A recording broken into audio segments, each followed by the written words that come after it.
Welcome!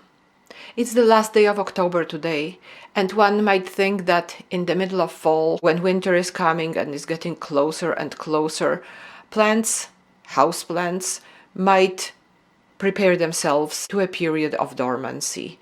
And this is not the case. These are two plants, two Huernia zebrina plants. One is here, and look at the two beautiful blooms. The flowers are fully open on two different stems, and the plant seems to be really happy. And this one is Huernia zebrina as well, but I have a feeling it is a hybrid. I'm not sure about it. It's a different clone than the plant above it that we had a look at a moment ago. But and the circle, the reason why this plant is also called a lifesaver cactus, even though it's not a cactus. So the circle here is striped, and here it is completely red. So I'm not sure whether it is just a result of a variation within the species or if this one is just something else. I got this small plant as a cutting a while ago, and now this is the second year it blooms. Both these plants belong to the Stapeliads group of plants, which are also called carrion plants because they smell like rotting meat. They are plants that are quite fascinating because they evolved to be pollinated by flies, and they co-evolved with flies. They smell like meat, which attracts flies, and it is very difficult to artificially pollinate these plants. Somehow flies are necessary to do it. And that's why it is very rare that people collect seeds from these plants, although it happens, especially if the plants are kept outside for the summer and when there are plenty of flies around. And that's what I am doing with these plants. I keep them outside during the summertime, and then for the winter I bring them home.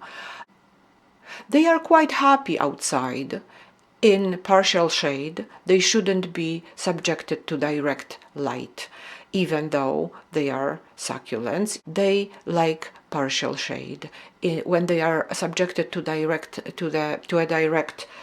light, to direct sunlight, they turn red, and they are showing signs of stress. They are quite flexible when it comes to watering. They can have a lot of water, they can have not that much water, but they don't like to be damp. That's what they don't like, and then the stems might turn yellow and die. And it happens very quickly. Once a stem turns yellow, it's too late usually. What one might do is to cut the yellow part of the stem and try to root the healthy green part.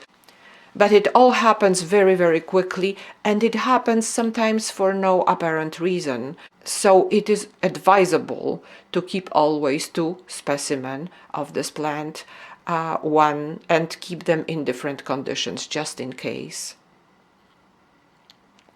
And in winter, they do require some watering. They do need to have some water because otherwise they desiccate. And this is also very potentially disastrous event.